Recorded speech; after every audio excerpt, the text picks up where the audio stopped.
The blizzard roared like a beast, snow slashing against her skin as she stumbled forward, desperate to survive. Then she froze, a hand trembling, reaching out from the snow. Her heart slammed against her ribs. A man, chest deep in ice, his lips blue, his breath fading. She could run, save herself. No one would ever know. But something inside her refused. With shaking hands, she started digging, unaware that the man she was saving was a billionaire who would change her life forever. Before we dive into this powerful story, make sure to like this video, subscribe to our channel, and turn on notifications so you never miss an unforgettable tale. Tell us, where are you watching from? Drop your city in the comments below.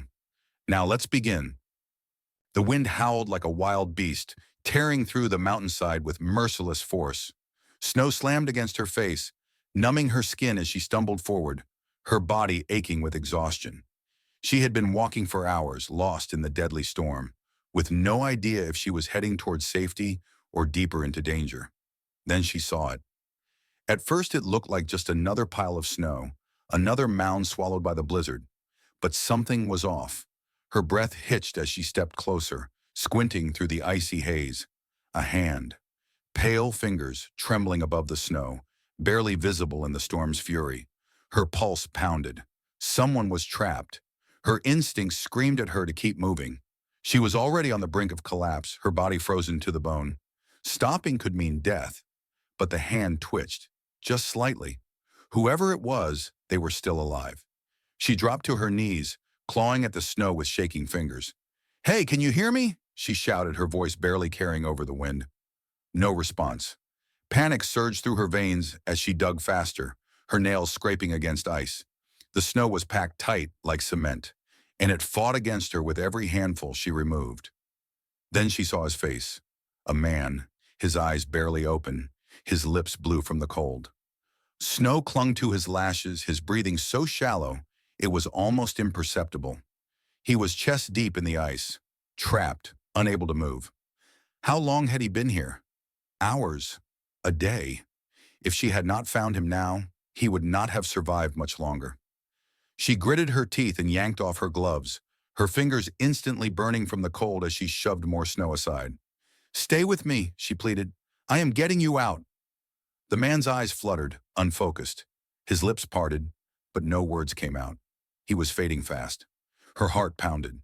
She had two choices: leave him and try to save herself, or risk her own life to free him. She made her choice. With all her remaining strength, she dug deeper, her body shaking with effort. She had no idea who he was, but she was not going to let him die. Her hands were numb, her arms screaming in pain, but she refused to stop.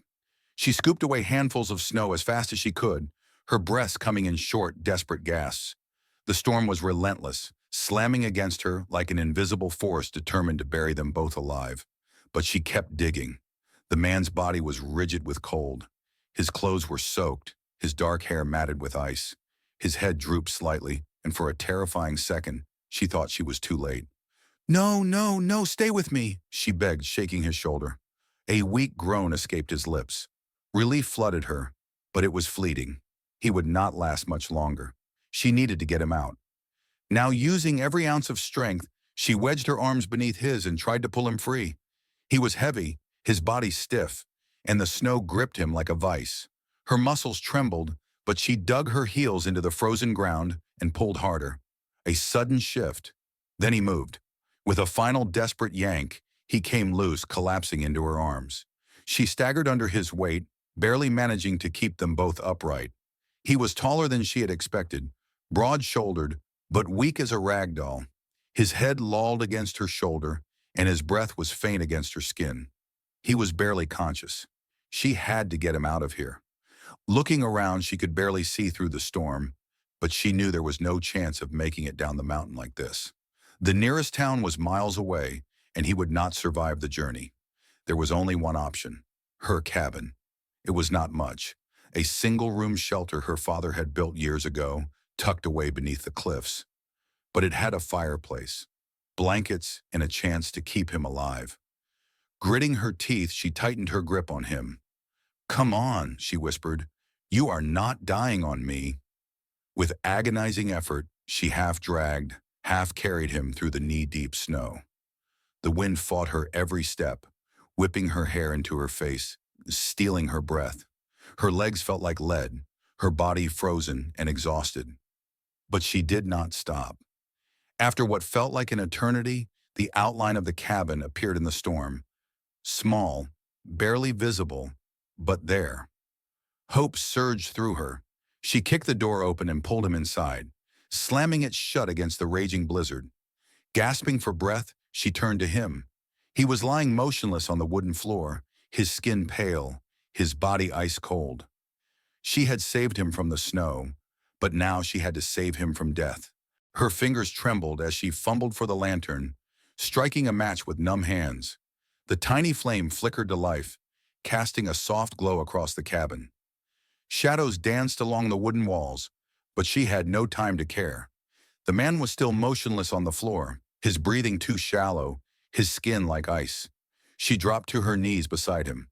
Come on, do not give up now, she whispered, shaking his shoulder. No response. His soaked clothes clung to his body, trapping the cold against his skin. If she did not warm him up fast, he would not make it. Moving quickly, she yanked off his jacket, then his boots, her pulse racing. His shirt was damp, sticking to his chest, and she hesitated only a second before unbuttoning it. His skin was ice cold, his muscles stiff, but his heart was still beating. Weak, but there. She grabbed the thickest blankets she had, wrapping them tightly around him, before rushing to the fireplace. Her father had always told her to keep extra firewood stacked inside, just in case. She silently thanked him as she grabbed a few logs and struck another match, her hands barely able to hold steady. The fire crackled to life, warmth spreading slowly through the small cabin. She turned back to the man, biting her lip. His breathing was still faint, but at least he was inside, away from the storm. She knelt beside him again, rubbing his arms, trying to force warmth back into his frozen limbs. His eyelids fluttered, a faint groan slipping past his lips. Her heart leaped. Hey, can you hear me? His head shifted slightly, and then, slowly, his eyes opened. They were a deep, piercing blue, unfocused at first, but filled with something else. Something sharp. He blinked, his gaze darting around the cabin before landing on her. You are real? His voice was hoarse, barely a whisper. A laugh of relief bubbled out of her. Yeah, I am real, and you are alive.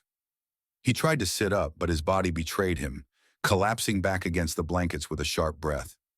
She reached for him instinctively, steadying him. Easy, she murmured. You are lucky to be alive. If I had not found you... She stopped, shaking her head. Just rest. He studied her, his brow furrowing slightly. You? Saved me? She nodded. You were buried in the snow. I could not just leave you there. Something flickered across his face, something unreadable. He swallowed, his jaw tightening as he exhaled slowly. What is your name? He asked. She hesitated. Lena. He nodded, repeating it under his breath like he was committing it to memory. Then after a long pause, he said, I am, but stopped, wincing. Shh. She hushed him, pressing a hand to his shoulder. Introductions can wait. Just focus on staying awake. His eyes met hers again, something intense in their depths. You should have left me. Her chest tightened. I could have, she admitted, but I did not. A silence stretched between them, the fire crackling in the background. He did not know it yet, but the girl who had saved his life had just changed it forever. The fire crackled softly, casting a golden glow across the cabin as Lena watched the man struggle to stay conscious. His breathing was steadier now, his color slowly returning, but he was still weak. She could see the effort it took for him to keep his eyes open. You should rest, she said gently. He exhaled sharply as if frustrated by his own helplessness. I cannot... Yet. Lena frowned. Why? He hesitated, his jaw tightening. For a moment she thought he would ignore the question, but then he met her gaze, something unreadable in his stormy blue eyes. Because I do not know if I am safe yet, he admitted. The words sent a chill through her, not from the cold, but from the weight they carried. She had assumed he had been caught in the blizzard by accident, just another unlucky traveler. But now, doubt crept in. What do you mean? She asked carefully. He exhaled slowly, staring at the ceiling. I was not supposed to be here. Someone wanted me dead. Lena stiffened. What? His eyes darkened. The plane crash. It was not an accident. Her stomach dropped. A plane crash? She had heard nothing about one. But then again, she had been isolated in this storm for days. No radio, no phone. Who are you? She whispered. He looked at her, something weighing heavy in his gaze. Then finally he spoke. My name is Damien Holt. Lena blinked. The name meant nothing to her, but the way he said it, like he expected her to react, made her uneasy. Should I know you? She asked. A slow, bitter smile tugged at his lips. Most people do. She stared at him, realization dawning too slowly. Wait, are you? He nodded. Yes, Damien Holt, billionaire, CEO, the man who just barely escaped an accidental death. Lena's breath caught in her throat. A billionaire? The same man who was always on magazine covers, whose name was attached to massive corporations? She had saved him? The weight of it settled in her chest, but before she could react, Damien shifted slightly, his expression sharpening. Lena, he said, his voice lower now, urgent. Who else knows I am here? She swallowed. No one. A flicker of relief crossed his face, but it was short-lived. Good, because if they find out, his gaze flicked to the door, the howling storm still raging outside. They will come for me. Lena's stomach twisted. She had thought she was saving a stranger from the cold. Instead, she had just stepped into a dangerous game she did not understand, and now there was no turning back.